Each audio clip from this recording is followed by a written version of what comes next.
¿Qué les pareció el texto? Quedamos como callados, ¿no? Mejor, ayer la Lía me dijo, ya sé cómo tengo que actuar después de leer eso. Me mandó un video por Instagram y se puso un scotch en la boca. Amén, le dije yo.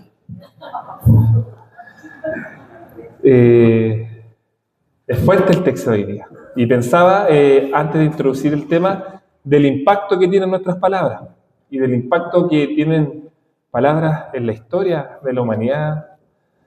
Y pensaba, me acordé del estallido social. ¿Se acuerdan? Algunas frases que quedaron en nuestra idiosincrasia chilena, cuando subieron los 30 pesos del metro.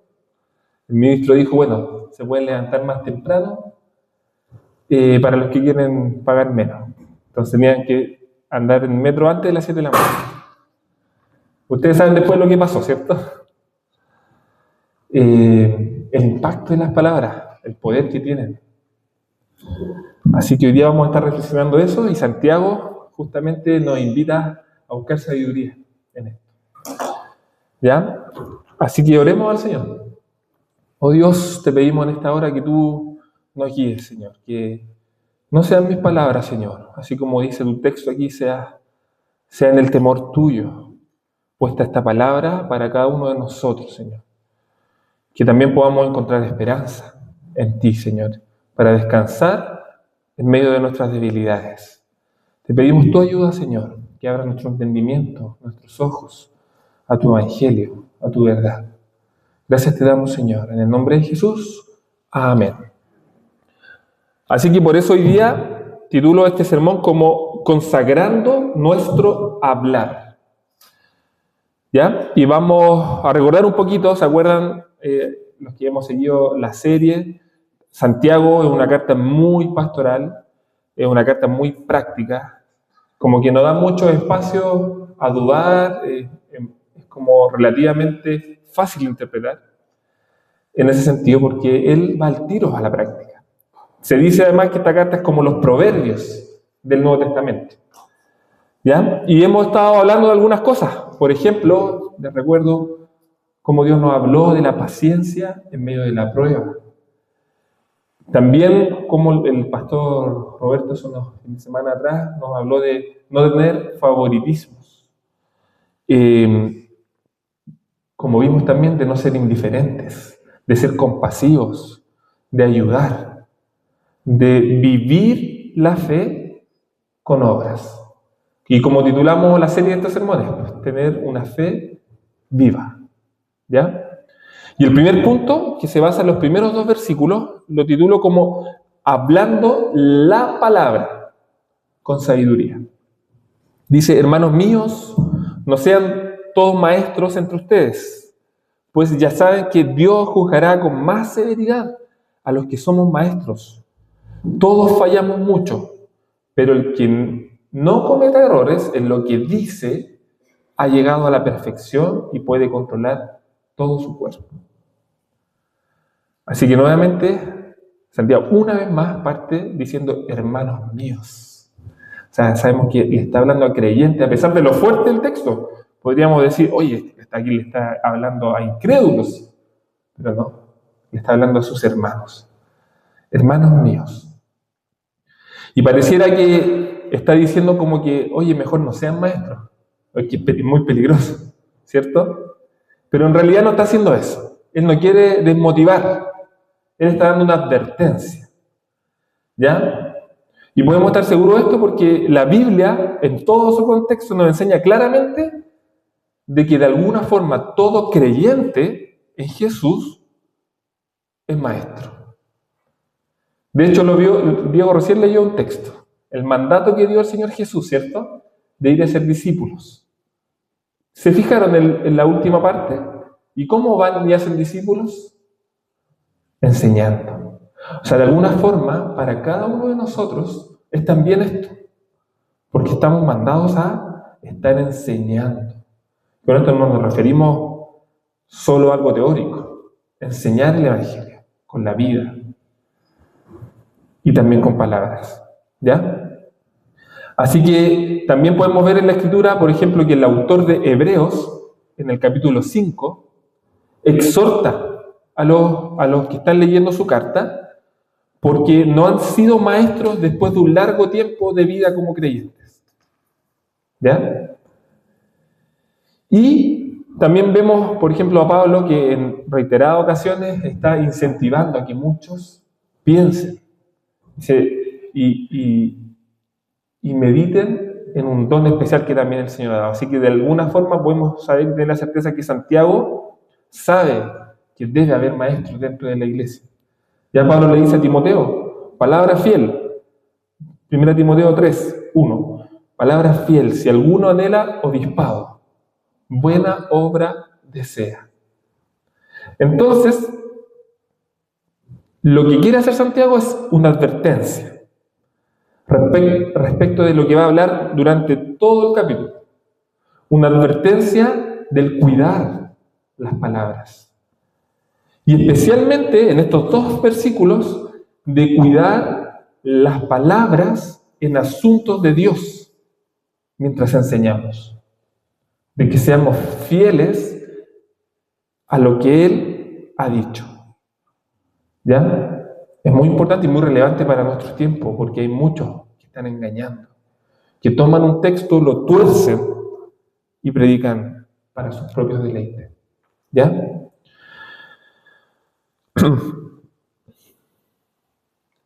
Y lo otro que también hay aquí es que de ninguna manera quiere desincentivar a quienes sienten quizás un llamado a enseñar de una manera quizás más formal o más teológica, podríamos llamar, sino que él está también apuntando a aquellos que quieren hacerse maestros. En el contexto, ser un maestro, como Santiago lo era, tenía mucho estatus dentro del contexto judío, ¿ya? Y dentro del contexto de la iglesia primitiva. Llegar a ser maestro le daba como una posición un poco especial, como que se le rendía pleitesía. ¿Ya? Entonces el Santiago lo que está diciendo, no quieran ustedes hacerse maestros a sí mismos para poder ganar una posición. Esa no es la motivación correcta.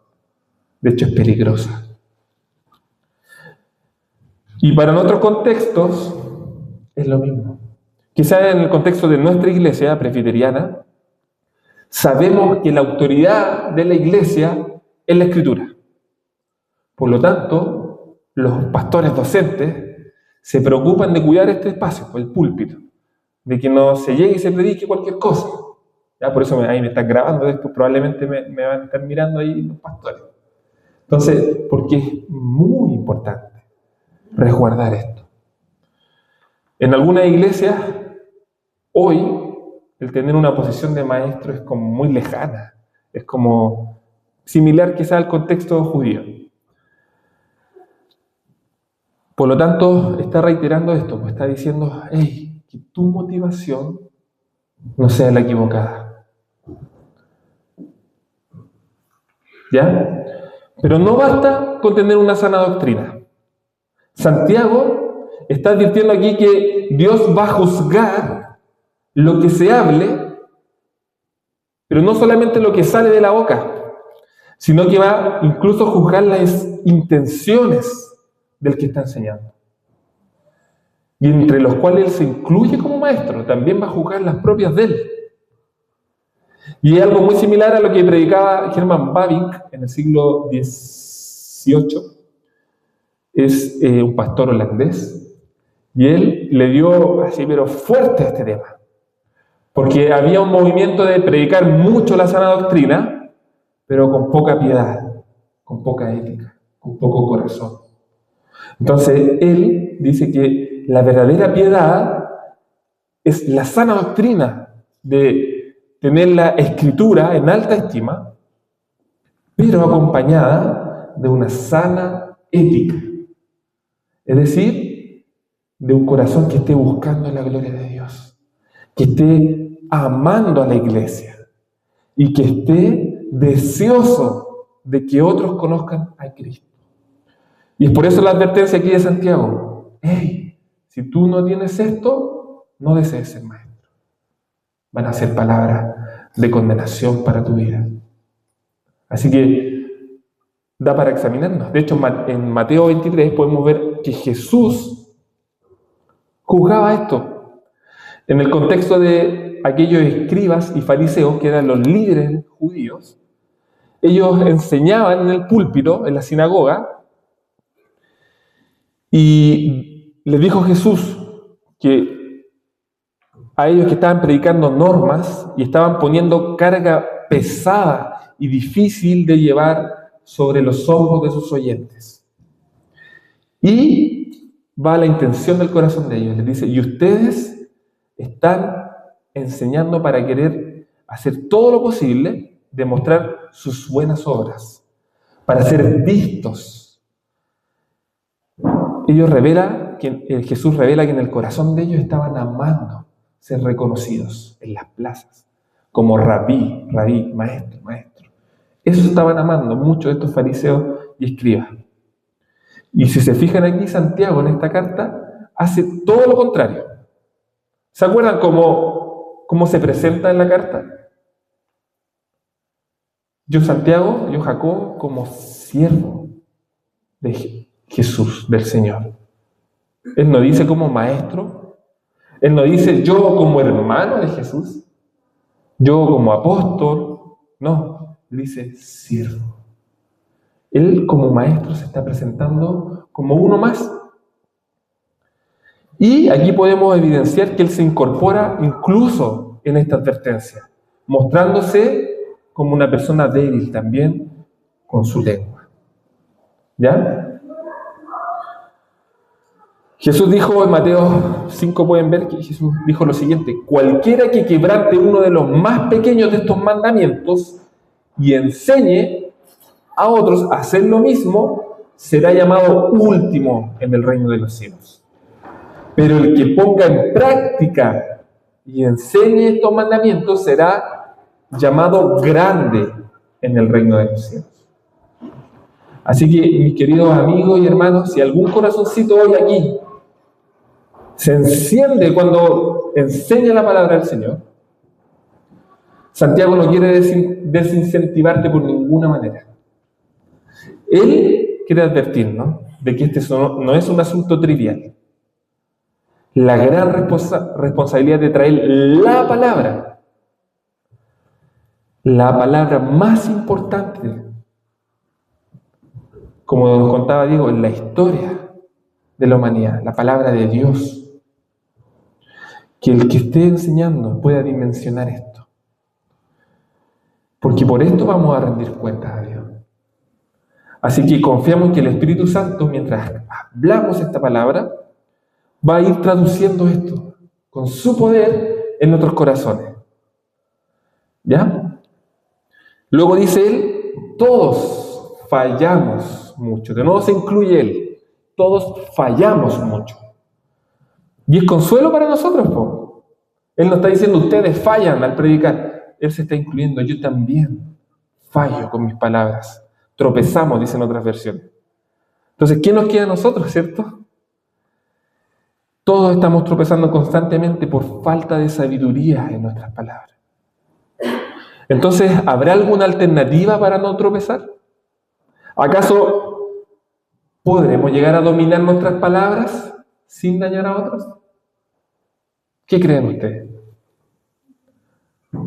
Aquí Santiago dice inmediatamente, pero el que no cometa errores, ¿cómo eso? O sea, él mismo está cometiendo errores, pero ¿hay alguien que no comete errores? En lo que dice que ha llegado a la perfección y puede controlar todo su cuerpo. ¿Y nosotros qué sabemos? ¿Qué nos dice la palabra? ¿Hay alguien perfecto? ¿Cierto? No hay nadie perfecto en el sentido de no pecar. Sabemos que solo Jesús llegó a la perfección. Y solo Jesús pudo decir palabras 100% certeras, como hombre. Pero aquí Santiago, recordemos de nuevo el capítulo 1. Él ya hace referencia a qué significa el hombre perfecto. Él no está pensando en el hombre perfecto que nosotros entendemos como sin pecado. No. Él define el hombre perfecto en el capítulo 1. En el 1:4 dice, más tenga la paciencia su obra completa, para que seáis perfectos y cabales, sin que os falte cosa alguna. Por lo tanto, podemos ver en ese capítulo que el hombre perfecto es el que se encuentra en medio de las pruebas, que está ahí como pecador, redimido por el Señor, y está soportando con paciencia esta prueba.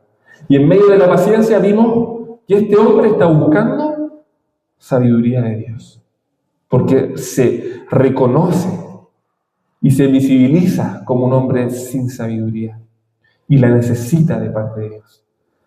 Este es el hombre perfecto que está hablando Santiago, que en su hablar muchas veces es cerrado, es impaciente y muchas veces incluso es inconsecuente, pero en su reflexión reconoce su falta. Por lo tanto, Santiago está introduciendo la importancia de ocupar las palabras correctas, especialmente para aquellos que son creyentes maduros.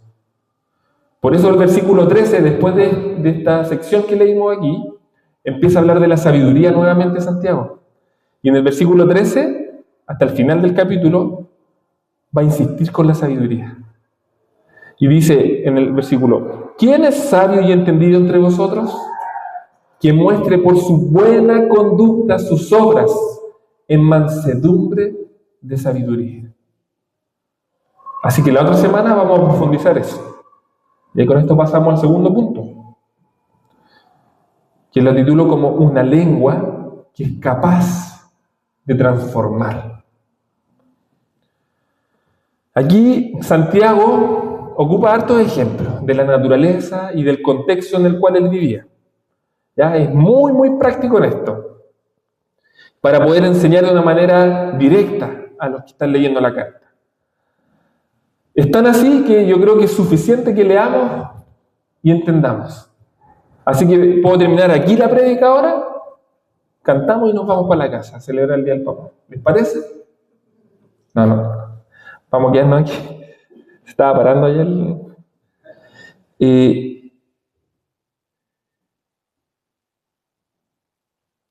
Ahora viene la humillación de Santiago para nosotros. En este punto, el Señor a mí, de verdad que me tiró al suelo. Y espero que lo haga con ustedes también.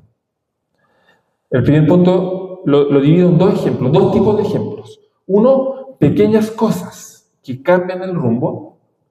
Y lo segundo, los otros ejemplos, vamos a hablar de la lengua indomable. ¿Ya? Vamos a ir a los primeros versículos. Versículo 3 dice: nosotros ponemos el freno en la boca del caballo para que nos obedezca y así poder controlar todo su cuerpo.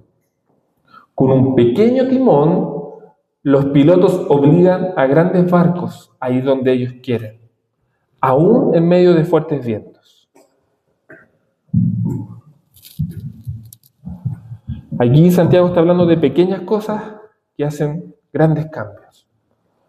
¿Ya? Nosotros estamos en Machalí, así que el ejemplo de los caballos lo vamos a entender al tiro, ¿cierto? ¿Quién no ha visto un caballo en Machalí? Allá donde vivimos nosotros, los caballos cortan el pasto en la plaza, a veces. Están los caballos sueltos a veces, y están cortando el pastito. Y también vemos pasar, ¿cierto?, al guaso a caballo. Entonces todos sabemos lo que son las riendas, ¿cierto?, en nuestro contexto.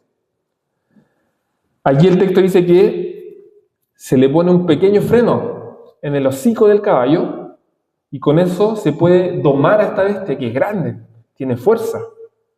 ¿Ustedes han visto un caballo correr así de cerca? Da miedo. El sonido, el peso, es una bestia, ¿cierto? Entonces dice el texto aquí que un caballo puede ser domado a través de algo tan pequeño como un freno en su hocico.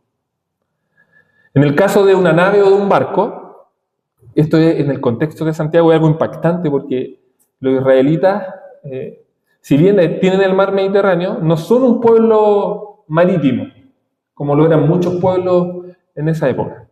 Son como similares a nosotros, que cuando vamos al paraíso, y vemos un barco petrolero de esos grandes, o un crucero, quedamos así como, ¿cierto? Así bien guasos.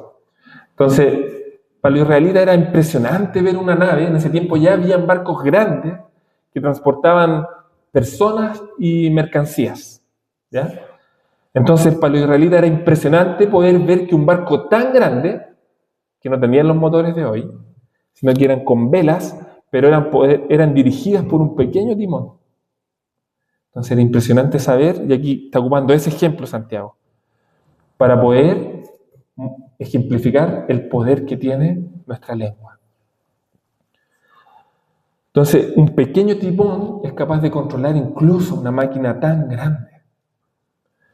Y quizás algunos de acá, si nos viniésemos a nuestro contexto, el ejemplo que podría ocupar el de un auto, que puede andar a 200, algunos a 300 kilómetros por hora, ¿cierto? El Arturo Vidal, ¿a cuánto andaba? A 300. Pero tiene una pastilla en su rueda y es capaz de frenar un auto a esa velocidad. Esa tecnología es impresionante. Imagínense, estos oyentes se enteraran de eso en ese tiempo. Sería así como que llegaron los extraterrestres. Algo tan pequeño es capaz de frenar algo tan veloz. Y en todos los casos, esto pequeño puede llegar a transformar el destino. Un caballo sin freno puede dejar inválido a alguien, ¿cierto? Un barco así de grande, con un fuerte viento, puede hacer naufragar a una tripulación. O un auto a 200 kilómetros por hora en la curva de la muerte, como dice su nombre, ¿qué pasaría? ¿Cierto? Se vuelca y hasta ahí llegamos, si no hubiese un freno. Asimismo, es la lengua, una pequeña parte del cuerpo, pero que presume de grandes cosas. Un teólogo resume de esta manera la lengua. Dice, puede inducir a los hombres a la violencia, o puede moverlos a las más nobles acciones. Puede instruir al ignorante, puede alentar al abatido, puede consolar al sufriente y puede confortar al moribundo, o puede aplastar al espíritu humano, puede destruir reputaciones, puede esparcir desconfianza, puede esparcir odio, incluso puede llevar a naciones a una guerra. Esto lo dijo Curtis Vaughan, un teólogo bautista. Algo tan pequeño como nuestra boca puede generar un gran impacto. Con esto pasamos al segundo punto del segundo punto, la indomable. El texto dice así en los siguientes versículos: hasta un gran bosque, que es el 5b, hasta el 8, ¿cierto? Hasta un gran bosque puede incendiarse con una pequeña y débil llama de fuego. La lengua es como la chispa que prende el fuego. De todas las partes del cuerpo, la lengua es todo un mundo de maldad. Contamina todo el cuerpo. La lengua incendia todo el curso de nuestra vida y sus llamas vienen del mismo infierno. Fuerte, ¿o no? Ahora ya Santiago salió de un ejemplo general para decir, oye, el poder que tiene, y va a nuestra triste realidad del pecado. Nuestra lengua, muy pequeña en proporción a nuestro cuerpo, es como una pequeña chispa, ¿cierto? Cuando hay un incendio forestal gigante, una pequeña chispa deja tremendo desastre. El salmista, en el Salmo 120, dice así: ¡ay, lengua engañosa! ¿Qué hará Dios contigo? ¿Cómo aumentará tu castigo? Te atravesarán con flechas afiladas y te quemarán con brasas encendidas. Santiago está diciendo que es un mundo de iniquidad entre las partes de nuestro cuerpo. Es realmente una bomba. Con la lengua se dicen mentiras. Se puede hablar mal de alguien sin comprobar que esto ha sido así. Es capaz de encender odio a través de nuestras palabras. Puede incitar la lengua a la lujuria, da pie a numerosos pecados. Dice Santiago que la lengua llega a corromper y a contaminar el cuerpo. Y aquí nos vamos a detener un poco. ¿Cómo eso? ¿Cómo la lengua, un órgano tan pequeño, puede contaminarnos? Y que es incendiada por el mismo infierno. No lo dice literalmente. Vamos a ver que hay un aspecto aquí que considerar en el contexto de la Escritura. Cuando dice el curso de nuestra vida, que es capaz de afectar el curso de nuestra vida, en la versión Reina Valera 60, dice, altera la rueda de la creación. Es decir, que la lengua es capaz de cambiar como el rumbo por el cual va la historia. Sabemos que el mayor impacto y más grande de todo fue a través de unas palabras que dijo nuestro Señor Jesucristo en la cruz cuando dijo, consumado es. Y cambió el curso del cosmos, o al menos a los ojos humanos.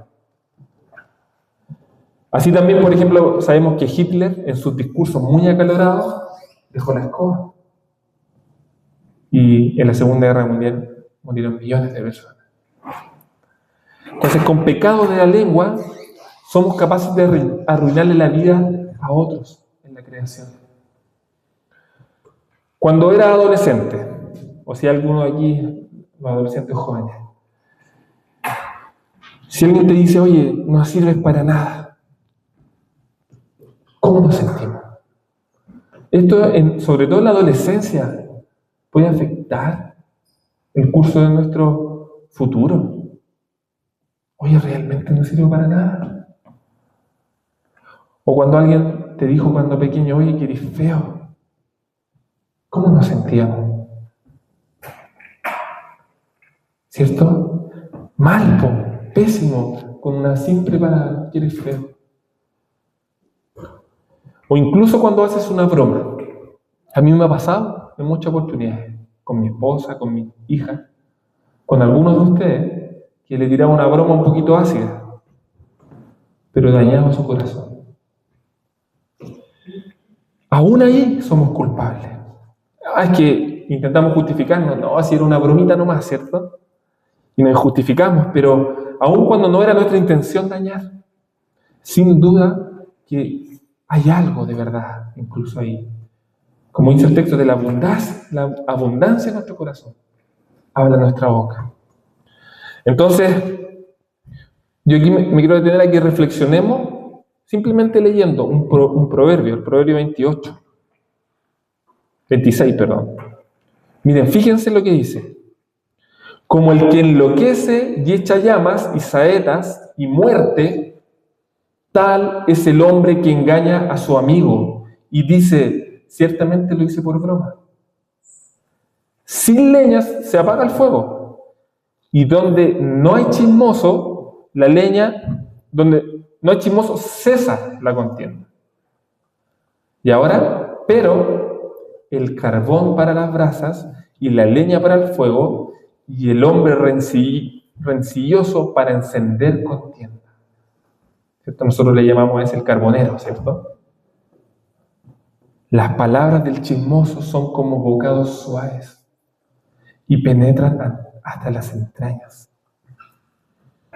Como escoria de plata echada sobre el tiesto, son los labios lisonjeros y el corazón malo. El que odia disimula con sus labios, mas en su interior maquina engaño. Cuando hablare amigablemente, no le creas, porque 7 abominaciones hay en su corazón.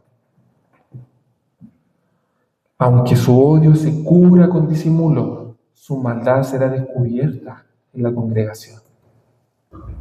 Fuerte la advertencia hacia las palabras.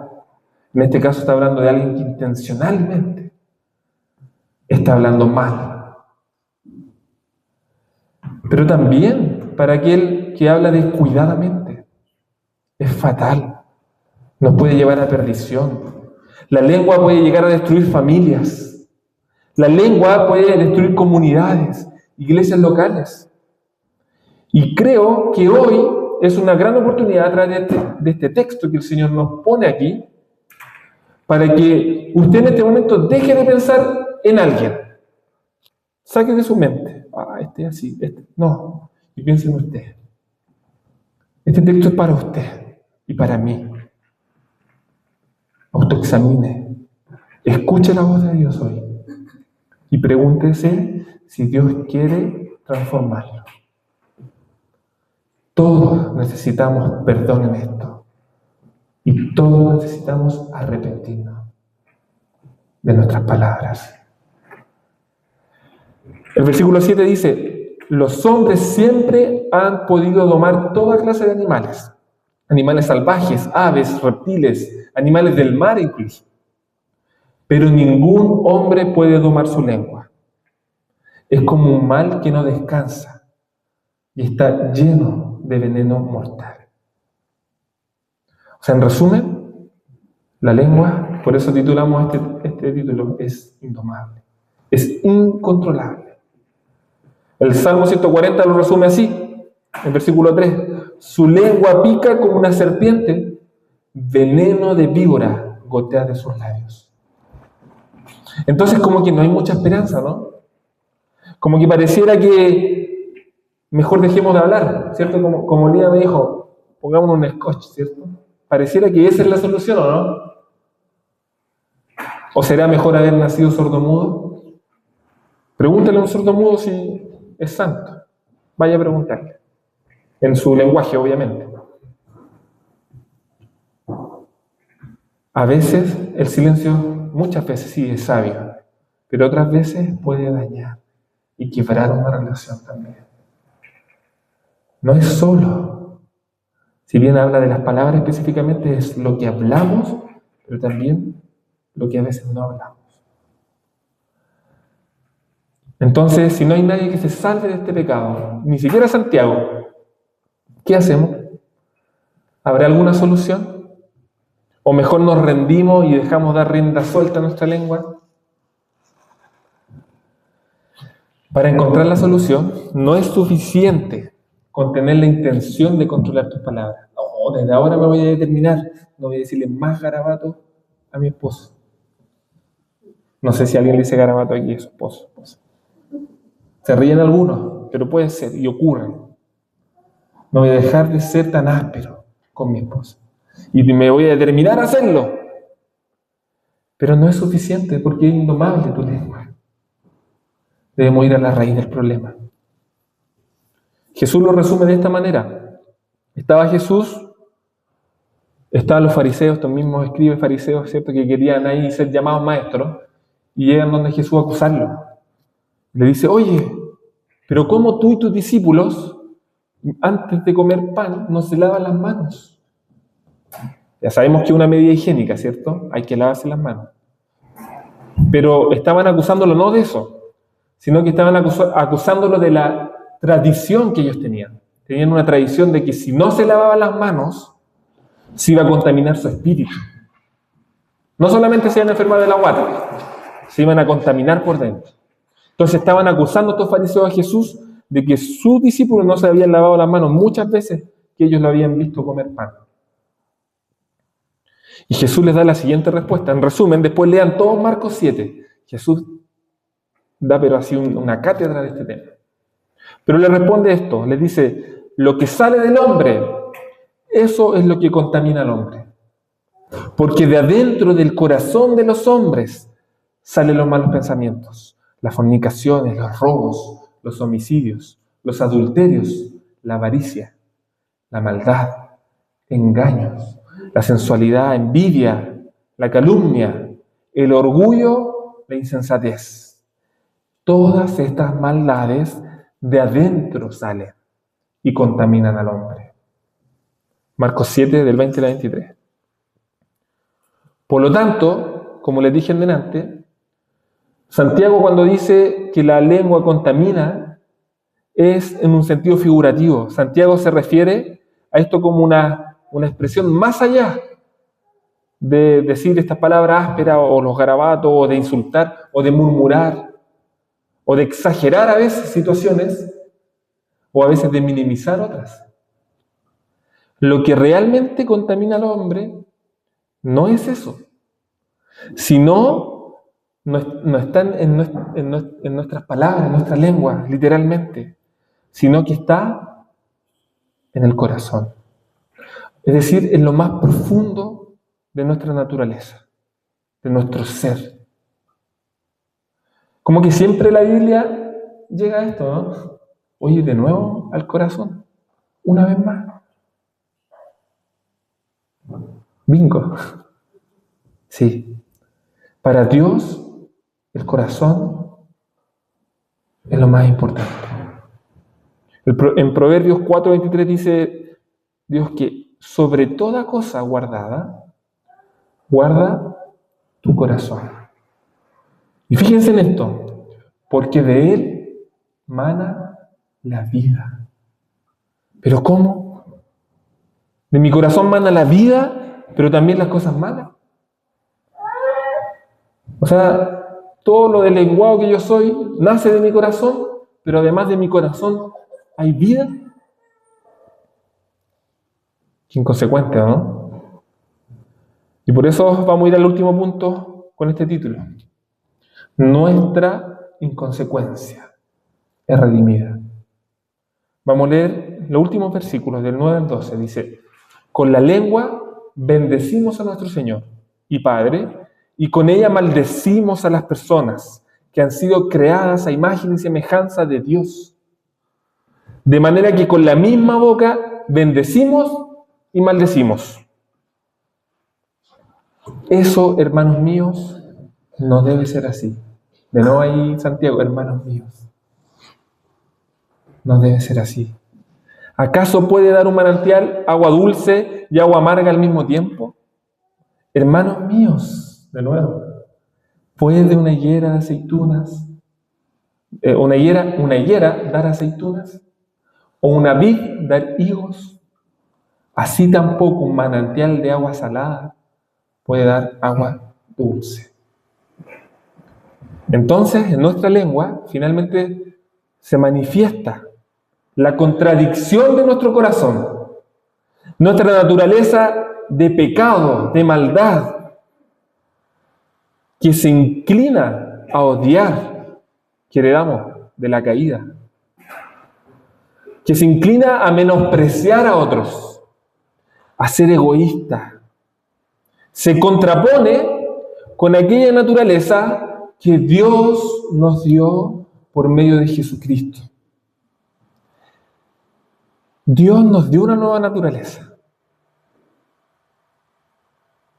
Nos dio su espíritu, su propia naturaleza. Está en ustedes y en mí. Si usted cree en Cristo, esa naturaleza, tenga fe y certeza de que está en usted. Y eso nos va a hacer y nos va a ayudar a avanzar hacia esa perfección de la cual está hablando Santiago, ese hombre perfecto. El carácter de Cristo que se forja en nosotros, por lo tanto, nos va a llevar a hacer lo que hoy día estamos haciendo. ¿Qué estábamos haciendo? Alabando a Dios, ¿cierto? Entonces, con nuestra boca podemos bendecir al Señor. Podemos ser amorosos. Podemos manifestar ser mansos, ser humildes.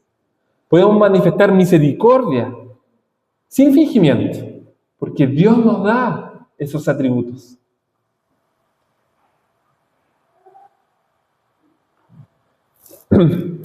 Pero a la vez se manifiesta la triste realidad del pecado. Entonces, aquí surge nuestra necesidad. Tengo que cambiar. Esto es lo que se manifiesta en el hombre que busca bendecir a Dios. Tengo que cambiar. Debo ser transformado. Santiago dice, hermanos míos, intenten no maldecir a otros. Porque mientras alaban a Dios, a su vez, cuando están hablando mal de otros, están dañando la imagen de Dios. No solamente hacia otro, porque incluso tus enemigos han sido hechos a imagen de Dios. Es una verdadera contradicción que estemos buscando alimentar nuestra lengua y nuestro corazón con maldición. ¿Cómo entonces podremos venir a adorar el día domingo y sentirnos edificados por su palabra si inmediatamente después del culto vamos a decir y vamos a llegar a la casa, oye, ¿viste cómo andaba vestido fulanito? Chuta. Oye, ¿cómo tocó la guitarra Pedrito? Oye, cantó mal Juanita, ¿cierto? Oye, pero mira cómo oró ese, no sabe ni orar. Y llega el lunes, después de haber adorado al Señor, de haber manifestado la gracia del Señor, y empezamos a tratar mal a los que están en la casa, a nuestros hijos, y empezamos a murmurar de lo fome que es nuestro jefe, nuestros colegas, cacha, este otro, mira, y empezamos a dar rienda suelta. Y la queja está en la punta de nuestra lengua. Y esto, queridos hermanos, es una consecuencia de lo que está en nuestro corazón. Y Santiago nos está diciendo con mucho amor, hermanos míos, esto no debe ser así. No puede una fuente por la misma abertura dar agua dulce y amarga. No puede un árbol producir un fruto que no le pertenece. Jesús dijo en Lucas 6, el hombre bueno del buen tesoro de su corazón saca lo bueno, y el hombre malo del mal tesoro de su corazón saca lo malo, porque de la abundancia del corazón habla la boca. Así que por lo tanto, y para concluir, así que pónganme atención aquí, la solución de la indomable lengua, de la inconsecuente lengua que tenemos, es una. Y es creer en el Evangelio. Es creer en Jesús. ¿Pero cómo? Sí. Tu lengua y mi lengua dicta lo que dice tu corazón y mi corazón. Y tu corazón está constantemente definiendo aquello que amas, lo que disfrutas, lo que te causa verdadero gozo, lo que te da verdadero placer. En él habitan tus motivaciones más profundas, las que guían tu vida, las que te hacen levantar en la mañana y pensar en tu objetivo. En tu corazón, como dice el texto que vimos antes, fluye, mana, se origina la vida. Y esto implica que de tu corazón fluyen tus decisiones, tus emociones, tus intereses, lo que te quita el sueño, lo que te quita el tiempo. Por lo cual, si crees que le has fallado al Señor, y estoy seguro que así es, por medio de tu lengua, porque has tratado mal a alguien, o también porque has callado, cuando tapando injusticias a veces, es un día para que podamos replantearnos. ¿Es realmente mi fe en Jesús lo más importante en mi vida? No lograremos ser intachables en nuestro hablar con disciplina. Ya vimos que era indomable la lengua. No basta tener un freno, un timón de un barco o agua para apagar ese incendio. Es imposible bajo nuestra propia voluntad. Es por eso que debemos pedirle al Espíritu Santo que nos pueda convencer de nuestra incapacidad de cambiar esto por nuestros propios medios. Si realmente quieres cambiar y ahora estás pensando, sí, realmente tengo que cambiar, yo te invito a que examines lo más profundo de tus motivaciones y te hagas la siguiente pregunta: ¿por qué hago lo que hago? ¿Por qué cuando Pedrito se compra un tremendo auto dices, oh, este debe estar traficando droga o debe estar robando? Y empezáis a comentarlo, ¿cierto? A cuchichear ahí con alguien. O cuando comentas con alguien que te cae mal, fulanita, ¿cierto? Porque siempre anda feliz y anda así como irradiando felicidad. Y lo comentas con otro, oye, ¿Esta por qué anda así? Tan feliz, algo raro pasa ahí parece. Puro finge nomás.